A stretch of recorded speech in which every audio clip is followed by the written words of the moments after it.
नमस्कार दोस्तों, एक बार फिर से आप सभी का स्वागत है आपके अपने चैनल में। इससे पहले की वीडियो में हमने मेंसुरेशन 2D के दो टॉपिक बताए थे, जिसमें हमने वर्ग और आयत के बारे में बताया था। उसका जितना भी बेसिक कॉन्सेप्ट है और क्वेश्चन लेकर हमने उन्हें सोल्व भी किया था।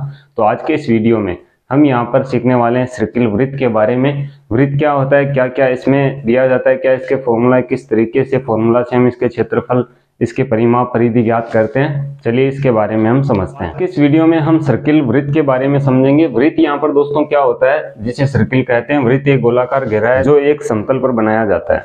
तो यहाँ पर देखिए वृत्त की क्या क्या विशेषताएं हैं, इसके बारे में हम समझते हैं। वृत्त का यहाँ पर दोस्तों केंद्र बिंदु होता है, जिससे त्रिज्या का माप लेकर प्रकार की सहायता से वृत्त को बनाया जाता है। वृत्त में त्रिज्या क्या होती है, व्यास क्या होता है, परिधि इसकी क्या होती है, जीवा, त्रिज्या, सबके बारे में हम जानकारी लेंगे।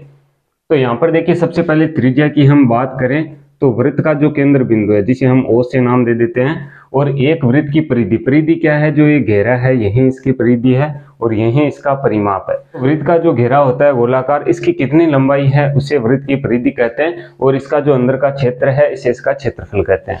तो यहाँ पर हम मान लेते हैं केंद्र बिंदु ओ है, तो त्रिज्या यहाँ पर देखिए क्या होगी, जिसे आर से प्रदर्शित किया जाता है।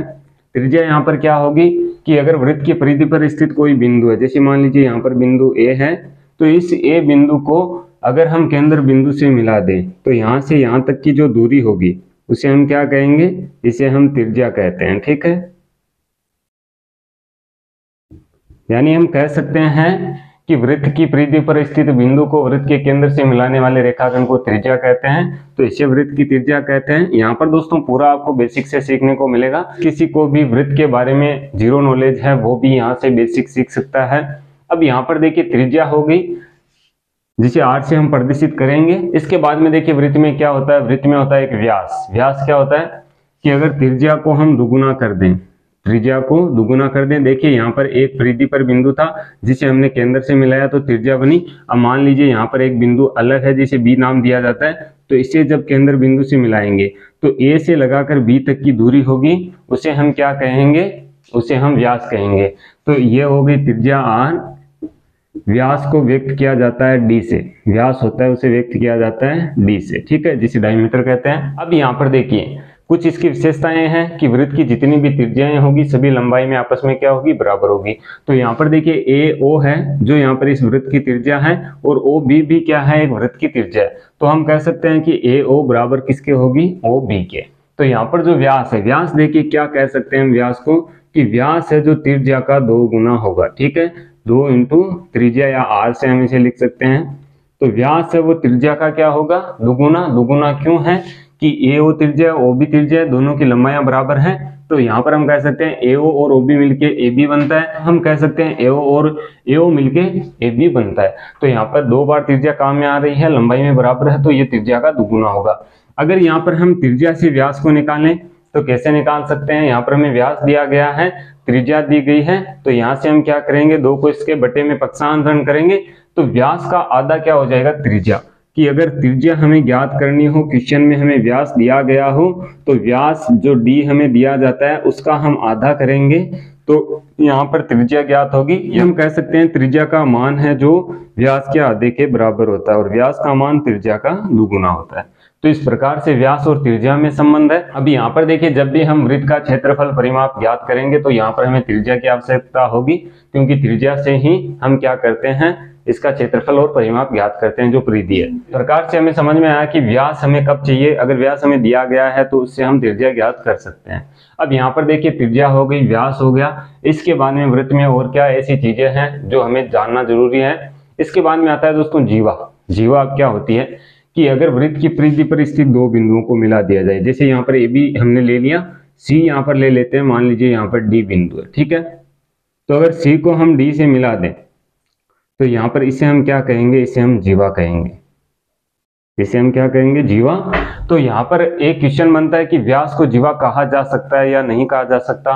तो यहाँ पर व्यास को भी जीवा कहा जा सकता है। क्यों, क्योंकि ये भी तो यहाँ पर देखिए वृत्त की परिधि पर स्थित बिंदु है, ये भी परिधि पर स्थित बिंदु है, इनको मिलाया गया है। लेकिन ये जो जीवा है ये क्या है, व्यास भी है, इसे व्यास भी कहेंगे, जीवा भी कहेंगे। और यहाँ पर क्वेश्चन इस तरीके से भी पूछा जा सकता है कि वृत्त की सबसे बड़ी जीवा क्या होती है? वृत्त की सबसे बड़ी जीवा व्यास होती है। देखिए व्यास ही सबसे बड़ी जीवा क्यों होती है?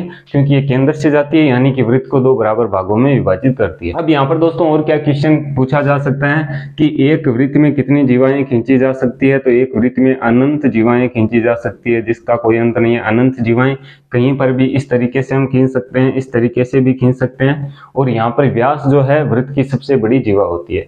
अब यहाँ पर देखिए जीवा और त्रिज्या और व्यास ये चीजें हमने सीखी हैं, इनसे क्या आगे संबंध है ये भी हम समझते हैं। जो व्यास है उससे मिलकर के क्या बनता है, और एक जो जीवा होती है या एक चाप है उससे मिलकर के क्या बनता है। सबसे पहले चाप हम समझते हैं, चाप क्या होता है। चाप यहाँ पर दो प्रकार से होते हैं, ये एक दीर्घ चाप होता है, एक लघु चाप होता है। जैसे यहाँ पर दोस्तों हम सी और डी को देखें तो सी और डी बिंदु है, यहाँ से हमने रेखाखंड खींचा तो ये जीवा बनी। लेकिन अगर इसको हम देखें, इसके परिधि के इतने टुकड़े को देखें वृत्त की, तो सी और डी यहाँ पर क्या है? सी और डी यहाँ पर चाप है। तो चाप को किस तरीके से लिखा जाता है? अगर हम चाप लिख रहे हैं तो यहाँ पर हम सी डी चाप लिखेंगे और इस पर इस प्रकार से चाप का चिन्ह लगाएंगे। तो इसे हम इस प्रकार से पढ़ेंगे कि चाप सी डी, ठीक है। तो यहाँ पर ये वाला चाप था, देखिए सी से डी तक हमने देखा। अगर इधर से हम देखें सी से डी की तरफ तो ये भी एक चाप है, जिसे बड़ा चाप कहेंगे या दीर्घ चाप कहेंगे, और ये वाला चाप होगा लघु चाप। तो अगर इसे हम चाप लिख रहे हैं सी डी इधर से, तो इसे हम लिखेंगे डी सी चाप, यानी कि पढ़ने में सुविधा हो। अगर डीसी की बात हो रही है तो डीसी हम किसे समझेंगे? इसे समझेंगे। यहाँ से अगर आप सी डी इसे समझ रहे हो तो डीसी इसे समझेंगे। इस प्रकार से क्वेश्चन में अलग अलग दिया जा सकता है। तो ये भी एक चाप है, और चाप को दोस्तों एल से व्यक्त किया जाता है, स्मॉल एल से। चाप, जीवा, त्रिज्या, व्यास ये सब हो गए हैं। व्यास क्या होता है? त्रिज्या का दुगुना, और व्यास वृत्त की सबसे बड़ी जीवा होती है।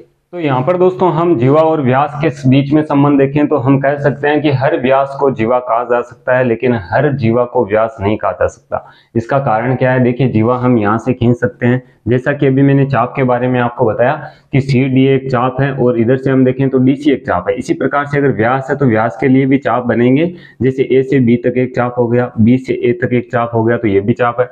तो अगर जीवा आती है तो वहां पर चाप जरूर से आएगा। तो लेकिन यहाँ पर हमें क्या समझना है कि हर जीवा को व्यास नहीं कहा जा सकता। यहाँ पर हम कह सकते हैं कि प्रत्येक जीवा व्यास नहीं होती है, लेकिन प्रत्येक व्यास एक जीवा होता है। और जीवा और व्यास में और क्या डिफरेंस है कि व्यास है जो केंद्र बिंदु से होकर जाएगा, परिधि के दो बिंदुओं को मिलाते हैं कि एक बिंदु यहाँ पर है, एक बिंदु यहाँ पर है, तो ये कहाँ से गुजरना चाहिए? इसके केंद्र बिंदु। केंद्र बिंदु क्या है? वो हमने रखा है, इसे केंद्र बिंदु कहते हैं। वृत्त का केंद्र बिंदु है, इससे होकर के जाएगा। त्रिज्या हमने समझ लिया कि इस प्रकार से वृत्त की परिधि पर स्थित एक बिंदु को केंद्र से मिलाएगी, तो ये हो जाएगी त्रिज्या। त्रिज्या व्यास की आधी होगी और व्यास त्रिज्या का दुगुना होगा। तो यहाँ पर हमने समझ लिया कि त्रिज्या क्या है, व्यास क्या है, जीवा क्या है। तो यहाँ पर हम आगे बढ़ते हैं, इसके फॉर्मूला के बारे में समझते हैं, बाद में हम वृत्तखंड के बारे में, त्रिज्या खंड के बारे में सीखेंगे। तो अब यहाँ पर दोस्तों हम वृत्त के फॉर्मूला के बारे में देखते हैं। वृत्त का क्या फॉर्मूला होता है? क्षेत्रफल का, परिधि का। तो यहाँ पर देखिए वृत्त का अगर हमें क्षेत्रफल ज्ञात करना, तो वृत्त के क्षेत्रफल का फॉर्मूला क्या होता है? वृत्त का क्षेत्रफल, इसका फॉर्मूला होता है दोस्तों पाई आर स्क्वायर। अब यहाँ पर देखिए जैसा कि मैंने आपको वृत्त में बताया था कि एक त्रिज्या होती है जिसे आर से व्यक्त करते हैं। तो ये त्रिज्या है, ओ बिंदु है, मान लीजिए ए बिंदु है, तो आर त्रिज्या है। यहाँ पर पाई आर स्क्वायर, आर से तो हम समझ जाएंगे कि त्रिज्या है, लेकिन पाई यहाँ पर क्या है? पाई एक दोस्तों स्थिरांक है, जो कि एक ग्रीक भाषा का शब्द है जिसका आविष्कार आर्यभट्ट ने किया था। तो पाई का जो मान होता है, पाई का मान होता है 22/7, या हम लिखते हैं 3.14। तो यहाँ पर हमें क्वेश्चन में दिया जाएगा कि यहाँ पर या तो पाई का मान 3.14 रखिए। अगर ये चीज हमें नहीं दी जाती है तो पाई का मान हम 22/7 रखेंगे। अब पाई का संबंध इसकी परिधि से और व्यास से क्या है कि अगर कभी क्वेश्चन इस प्रकार से पूछा जाता है कि पाई में 22/7 है, या इस प्रकार से दिया जाता है कि परिधि में और व्यास में क्या संबंध है, तो परिधि और व्यास का हमेशा जो अनुपात होता है 22:7 का अनुपात होता है। ये हमें याद रखना है। ये किसका है? परिधि का, और ये किसका है? व्यास का। तो परिधि और व्यास में क्या संबंध होता है? इनका अनुपात होता है 22:7।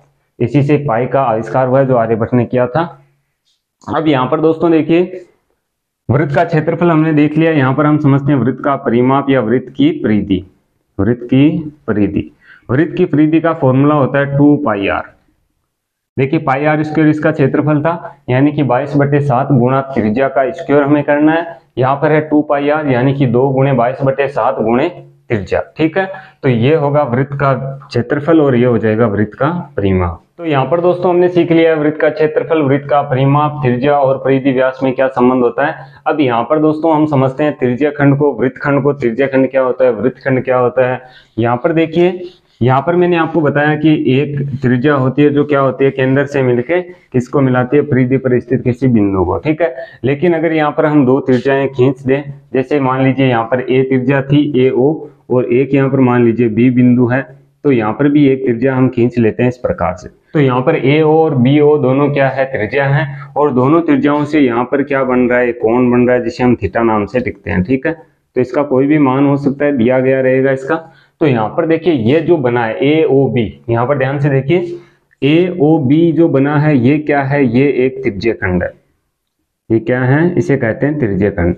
तो त्रिज्य खंड का क्षेत्रफल कैसे ज्ञात करते हैं, यहाँ पर देखिए ध्यान देने वाली बात है कि एक यहाँ पर त्रिज्य खंड जो होगा वो लघु त्रिज्य खंड होगा, एक होगा दीर्घ त्रिज्य खंड। दीर्घ त्रिज्य खंड क्या होगा, देखिए ये जो बड़ा वाला त्रिज्या खंड है ये क्या है, दीर्घ त्रिज्य खंड है।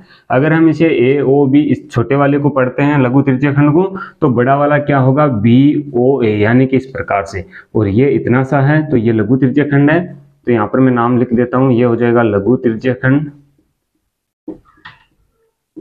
और ये जो है ये हो जाएगा दीर्घ त्रिज्य खंड। तो लघु त्रिज्य खंड और दीर्घ त्रिज्य खंड दोनों का क्षेत्रफल कैसे ज्ञात करते हैं, इसके लिए दोस्तों सबसे पहले तो हम चाप की लंबाई ज्ञात करना सीखते हैं। यहाँ पर देखिए चाप है ए बी, यहाँ पर ए बी चाप है। अगर चाप की लंबाई हमें पूछी जाती है, एक त्रिज्य खंड देखें कि चाप ए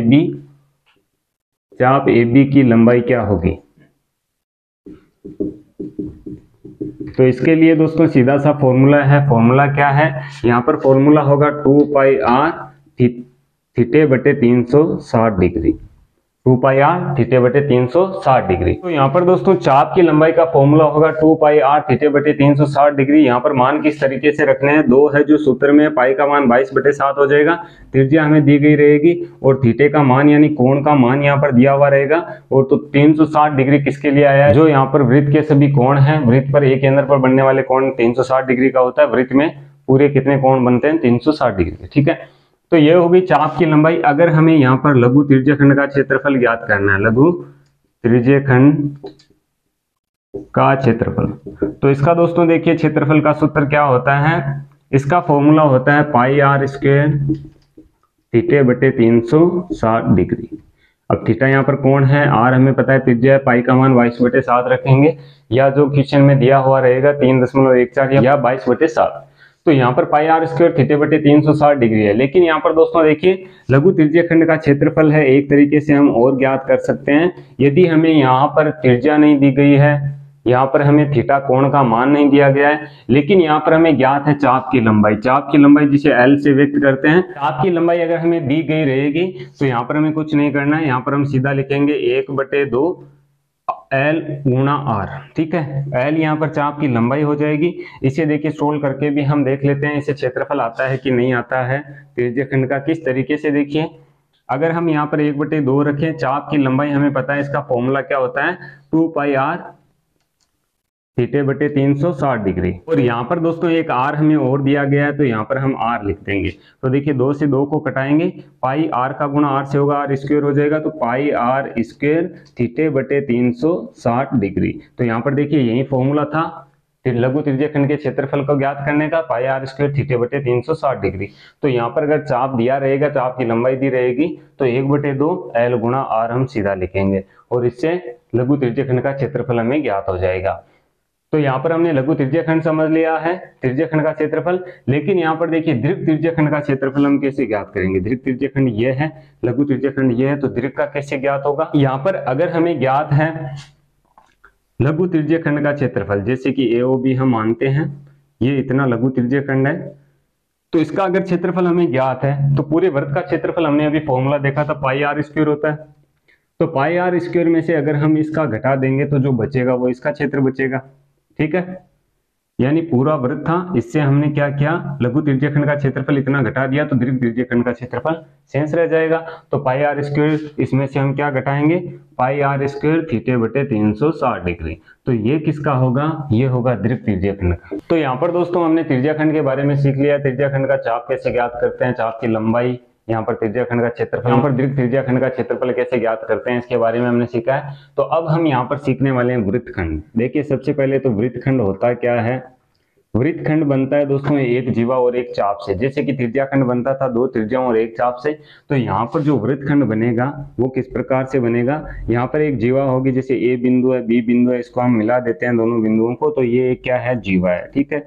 और ए बी यहाँ पर देखिए एक चाप बन गया है, तो ये चाप और एक जीवा से मिलकर के क्या बनेगा, वृत्तखंड बनेगा। तो वृत्त में वृत्तखंड भी दो प्रकार से होते हैं, एक होता है लघु वृत्तखंड, जैसे ये है, ये वाला क्या होगा, इसे कहेंगे लघु वृत्तखंड, और ये वाला होगा दीर्घ वृत्तखंड। अब लघु वृत्तखंड और दीर्घ वृत्तखंड दोनों का क्षेत्रफल कैसे ज्ञात करते हैं यह हम समझेंगे।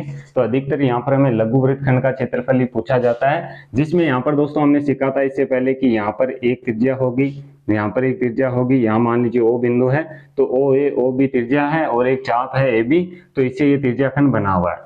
तो यहाँ पर जो वृत्तखंड है इसके अंदर बना हुआ है हम कह सकते हैं। तो यहाँ पर हम क्या करें कि यहाँ पर अगर त्रिज्याखंड का जो क्षेत्रफल होता है वो पूरा होगा यहाँ से यहाँ तक, तो इसमें से दोस्तों हम क्या करें, जो केंद्र पर यहाँ पर त्रिभुज बन रहा है इसका क्षेत्रफल हम घटा दें तो ये वाला बचेगा, ठीक है। तो यहाँ पर देखिए अगर लघु वृत्तखंड का हमें क्षेत्रफल ज्ञात करना है तो इसके लिए फॉर्मूला क्या हो जाएगा, जो यहाँ पर त्रिज्याखंड का क्षेत्रफल होता है, जैसा कि अभी मैंने आपको बताया पाई आर स्क्वायर थीटा बटे 360 डिग्री, इसमें से हम क्या करें इसका क्षेत्रफल घटा दें, तो इसका क्षेत्रफल दोस्तों क्या होगा, तो यहाँ पर दोस्तों इसका जो क्षेत्रफल होगा ये होगा 1/2 आर स्क्वायर साइन थीटा। अब यहाँ पर देखिए थीटा का क्या संबंध है, थीटा का यहाँ पर जो कोण होगा वही कोण साइन थीटा के लिए आएगा। जैसे मान लीजिए sine 30 degree, sine 60 degree, 45 degree कितना भी आ जाता है, तो यहाँ पर जो ट्रिग्नोमेट्रिक टेबल है उसमें से हम मान रखेंगे। ट्रिग्नोमेट्रिक टेबल कैसे बनाते हैं वो भी आगे आने वाले वीडियो में हम सीखेंगे। तो यहाँ पर वो मान रखना है, यहाँ पर त्रिज्या का मान रखना है, और त्रिज्या ही क्या है, जो ये त्रिभुज बना हुआ है इसकी यहाँ पर ये भुजाएं हैं, ठीक है। तो आर स्क्वायर, तो ये क्या बनेगा, लघु वृत्तखंड का क्षेत्रफल ज्ञात होगा। इस प्रकार से हम लघु वृत्तखंड का क्षेत्रफल ज्ञात करेंगे। तो यहाँ पर दोस्तों लघु वृत्तखंड का क्षेत्रफल हमने ज्ञात कर लिया, क्या इसका फॉर्मूला है। अगर हमें दीर्घ वृत्तखंड का क्षेत्रफल ज्ञात करना है और हमें लघु वृत्तखंड का क्षेत्रफल दिया जाता है, तो जो पूरे वृत्त का क्षेत्रफल है उसमें से हम लघु वृत्तखंड का क्षेत्रफल ये वाला घटा देंगे, तो यहाँ पर हमें दीर्घ वृत्तखंड का क्षेत्रफल ज्ञात हो जाएगा। अब यहाँ पर दोस्तों देखिए ये था दीर्घ वृत्तखंड, त्रिज्याखंड, वृत्तखंड हमने समझ लिए हैं कि क्या होते हैं, किस प्रकार से बनते हैं। अब यहाँ पर जो वृत्त का कंसेप्ट है उसमें यहाँ पर वलय हमें दिया जाता है। देखिए वलय क्या होता है, सबसे पहले तो इसे समझ लेते हैं। वलय में दोस्तों एक वृत्त के अंदर एक दूसरा वृत्त हमें दे दिया जाता है। तो यहाँ पर क्या होगा, दोनों जो वृत्त होंगे अंदर के, दोनों की जो त्रिज्याएं होगी दोनों अलग अलग होगी। यहाँ पर देखिए इसे हम अच्छे से समझ लेते हैं किस प्रकार से है। यहाँ पर त्रिज्याएं अलग अलग होगी लेकिन केंद्र इन दोनों का क्या होगा, एक ही होगा, ठीक है। वलय को समझते हैं। वृत्त में वलय क्या होता है, वलय यहाँ पर देखिए मैंने इसका डायग्राम बनाया है, इसका फिगर बनाया है। तो इस प्रकार से कि एक वृत्त के अंदर दूसरा वृत्त दिया जाता है जिनकी त्रिज्याएं अलग अलग होती है लेकिन इनका केंद्र एक ही होता है। केंद्र बिंदु O यहाँ पर है जो दोनों का एक ही है, लेकिन यहाँ पर देखिए त्रिज्या इसकी R2 मैंने रखी है छोटे वाले वृत्त की, और बड़े वाले वृत्त की रखी है मैंने R1। तो यहाँ पर जो वलय है जो इन दोनों से ये बीच का हिस्सा बन रहा है ये ही क्या है, वलय। अगर हमें वलय का यहाँ पर परिमाप परिधि ज्ञात करनी है तो परिधि क्या होती है, वृत्त का जो घेरा होता है उसकी कितनी लंबाई है वही उसकी परिधि है। तो यहाँ पर देखिए दोनों घेरों की लंबाइयां हमें चाहिए, तो यहाँ पर परिधि हम ज्ञात करेंगे, दोनों की लंबाइयां जोड़ देंगे। अगर क्षेत्रफल हमें ज्ञात करना है, वलय का क्षेत्रफल, देखिए वलय के क्षेत्रफल में क्या डिफरेंस है वृत्त के और वलय के क्षेत्रफल में।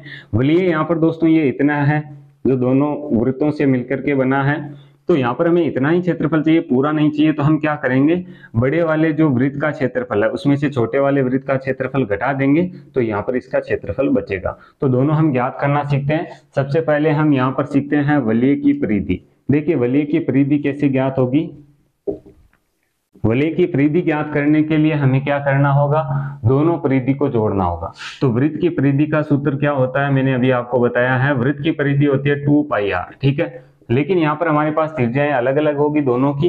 तो बड़े वाले जो वृत्त है उसकी त्रिज्या R1 है और छोटे वाले की R2 है। तो दोनों की हम परिधि जोड़ेंगे किस प्रकार से, मान लीजिए पहले की परिधि है 2πr1, ठीक है, और दूसरे की है 2πr2, ठीक है। दोनों का फॉर्मूला एक ही होगा 2πr, लेकिन त्रिज्याएं दोनों की अलग अलग हमने लिख दी है।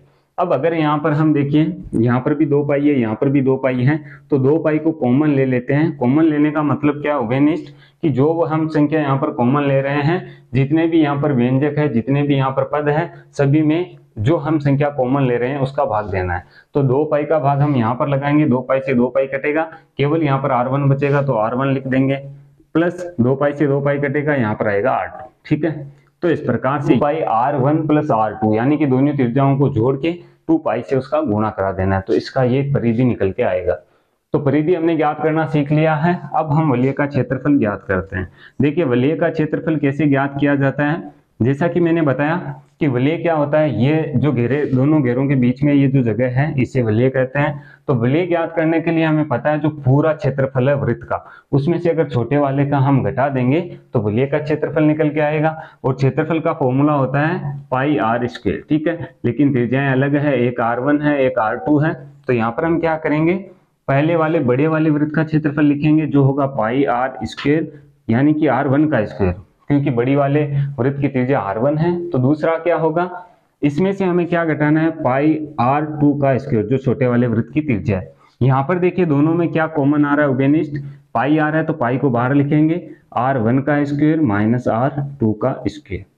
तो ये जो बनेगा सूत्र, ये किसका बनेगा, ये फॉर्मूला, ये बनेगा वलय का क्षेत्रफल का, पाई ब्रैकेट में R1 का स्क्वायर माइनस R2 का स्क्वायर। पर दोस्तों वृत्त के क्षेत्रफल के बारे में, वृत्तखंड के बारे में, त्रिज्याखंड के बारे में, इसके परिमाप के बारे में, इसका वलय हमने समझा है। उम्मीद करता हूं कि आज का ये वीडियो आपको पसंद आया होगा। ये जो वीडियो था दोस्तों क्षेत्रमिति मेंसुरेशन 2D का पार्ट 2 था, जिसमें हमने वृत्त को समझा। इसके फर्स्ट पार्ट में हमने आयत और वृत्त के कंसेप्ट के बारे में बताया। अगर वो वीडियो आपने नहीं देखा है तो आई बटन पर क्लिक करके वो वीडियो भी आप देख सकते हैं। अब आगे आने वाले वीडियो में हम वृत्त से संबंधित जितने भी फॉर्मूला हमने आज आपको बताए हैं, इनके क्वेश्चन हम सोल्व करेंगे। और आगे आने वाले वीडियो में और भी जो 2D मेंसुरेशन से संबंधित जितने भी फिगर्स हैं उन सभी के हम बेसिक कंसेप्ट समझेंगे, इसके क्वेश्चन सोल्व करेंगे। तो अगर ये वीडियो आपको पसंद आए तो वीडियो को लाइक और शेयर जरूर करें। आगे आने वाली वीडियो देखने के लिए चैनल को सब्सक्राइब कर लें। सब्सक्राइब करने के बाद में बेल के आइकन को जरूर प्रेस करें ताकि आगे आने वाले वीडियो के नोटिफिकेशन आपको मिलते रहें। मैं मिलता हूँ इसी की नेक्स्ट वीडियो में, तब तक के लिए जय हिंद, जय भारत, वंदे मातरम।